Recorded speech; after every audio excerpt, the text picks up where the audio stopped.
नमस्कार। आदर्श शिक्षण संस्थान के ऑनलाइन क्लास में आपका स्वागत है।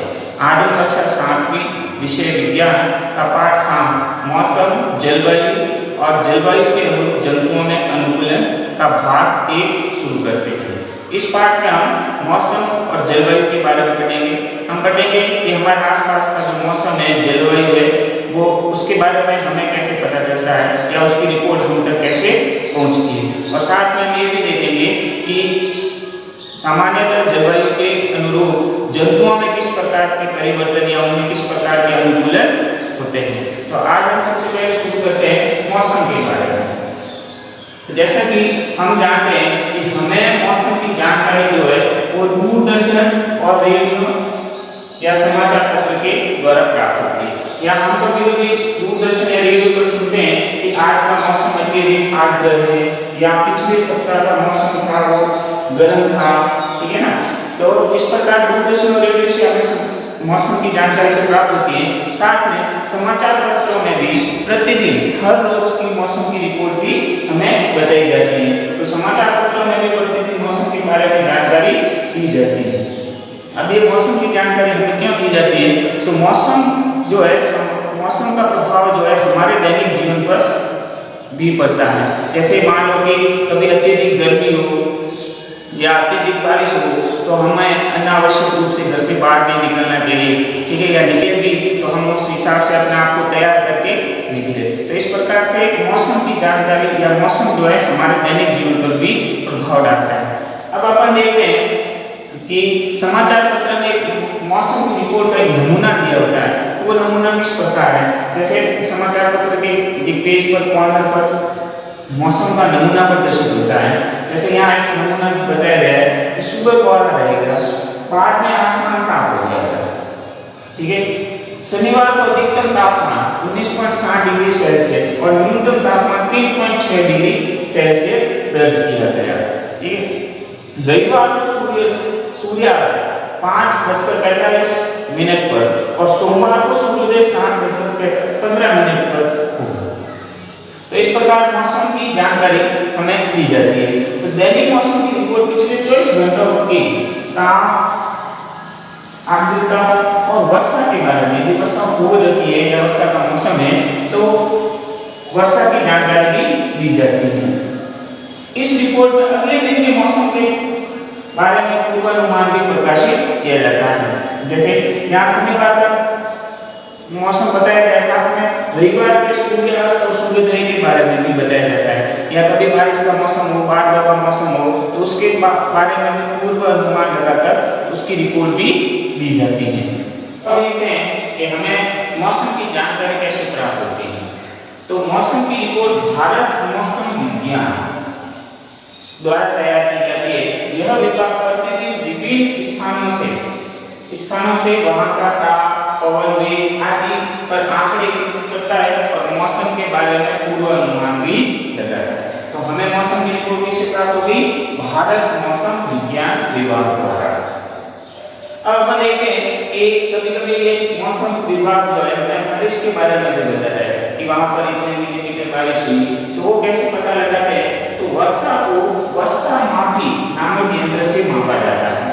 यह मूल रूप से एक मापक सिलेंडर होता है, बेलना का सिलेंडर होता है, जिसके ऊपर वर्षा जल को एकत्रित करने के लिए हीट लगी होगी। अब जितना पानी उस सिलेंडर के अंदर जाता है उतना अनुमान लगाया जाता है कि इतनी बारिश हुई है, ठीक है। अब वर्षा की रिपोर्ट जो है अपना जैसे रेडियो है, दूरदर्शन है या समाचार पत्रों में हमको मौसम की रिपोर्ट मिलती है। उस रिपोर्ट में वर्षा की रिपोर्ट जो है प्रतिदिन नहीं लिखी जाती क्योंकि प्रतिदिन वर्षा नहीं होती।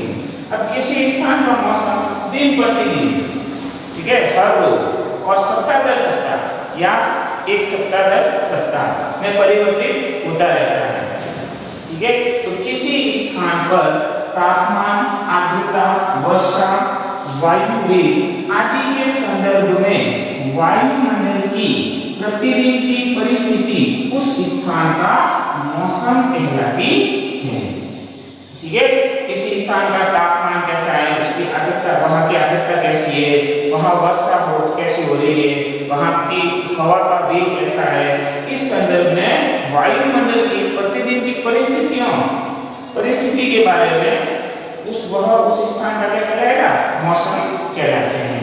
अब तापमान, आर्द्रता, वर्षा ये मौसम के घटक कहलाते हैं, क्योंकि मौसम की रिपोर्ट इन्हीं के आंकड़ों पर दी जाती है।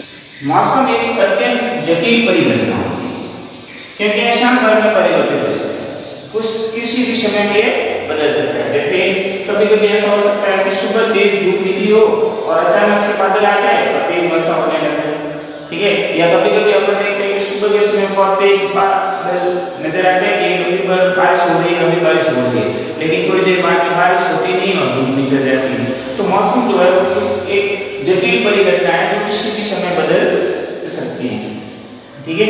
अब यहाँ किसी शहर का अधिकतम और न्यूनतम तापमान को बताया जाए, जैसे यहाँ नीचे तारीखें बताई हुई है और यहाँ तापमान बताया जाए। जैसे 3 तारीख को तापमान था 26 डिग्री, ठीक है। इसके जस्ट अगले दिन 4 तारीख को तापमान कम होकर 24 डिग्री हो गया, वापस 5 तारीख को 25 डिग्री हो गया, ठीक है। 6 को 22 डिग्री पर आ गया, 7 को 26 पर चला गया, 8 को 23 पर आ गया और 9 को 24 पर आ गया। मतलब हम देख रहे हैं कि हर रोज जो है वो तापमान बदल रहा है, तापमान स्थिर नहीं ले रहा है। तो अब इस तापमान को कैसे मापते हैं, हर रोज के तापमान को?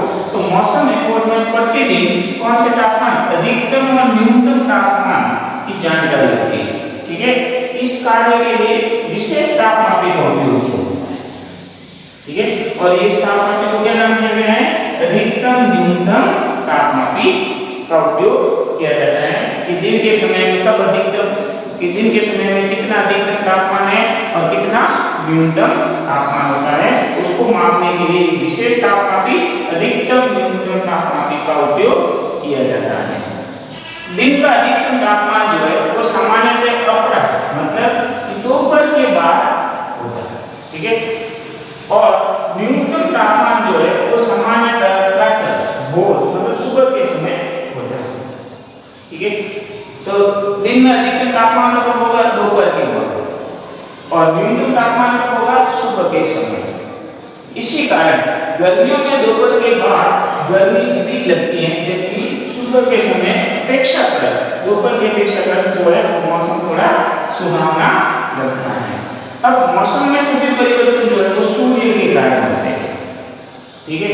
और सूर्य जो है अत्यधिक उच्च ताप पर गर्म गैसों का एक विशाल गोला होता है।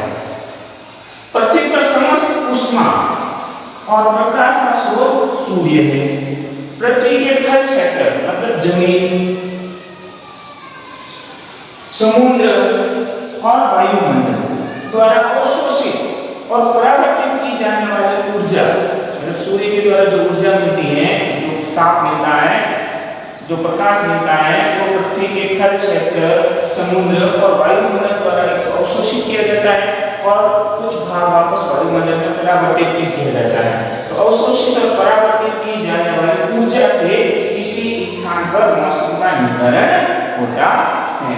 इसका मतलब क्या हो गया कि पृथ्वी पर मौसम परिवर्तन का सबसे बड़ा स्रोत कौन सा है, सूर्य हो जाता है।